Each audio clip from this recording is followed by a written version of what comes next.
கேரள மாநிலம் வயநாடு நிலச்சரிவில் சிக்கி உயிரிழந்தோரின் எண்ணிக்கை 282ஆக அதிகரித்துள்ள நிலையில் நிலச்சரிவு சம்பவத்தை தேசிய பேரிடராக அறிவிப்பதில் மத்திய அரசுக்கு என்ன தடை என முதலமைச்சர் பினராயி விஜயன் கேள்வி எழுப்பியுள்ளார்.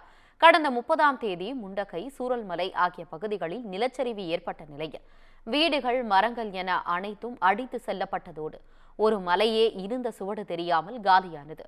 தொடர்ந்து 282 பேர் உயிரிழந்ததாக அறிவிக்கப்பட்ட நிலையில் 3வது நாளாக மீட்பு பணிகள் நடைபெற்று வருகிறது.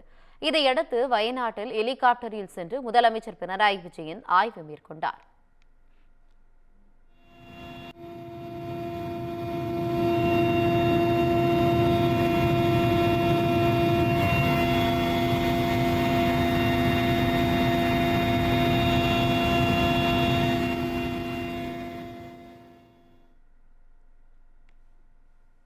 இந்நிலையில் மீட்பு நடவடிக்கைகள் தொடர்பாக அனைத்துக் கட்சி கூட்டத்தில் பங்கேற்ற பின் அவர் செய்தியாளர்களை சந்தித்தார். அப்போது நிலச்சரிவின் போது மாயமானவர்களில் பெரும்பாலானோர் மீட்கப்பட்டு விட்டதாகவும் ஆற்றில் காணாமல் போனவர்களை தேடும் பணி தொடர்ந்து நடைபெற்று வருவதாகவும் கூறினார். சான்றிதழ்களை இழந்தோருக்கு அரசு மீண்டும் அவற்றை வழங்கும் என குறிப்பிட்ட அவர் உயிர் பிழைத்தவர்களுக்கு உளவியல் ரீதியான ஆதரவு வழங்குவது அவசியம் எனவும் தெரிவித்தார்.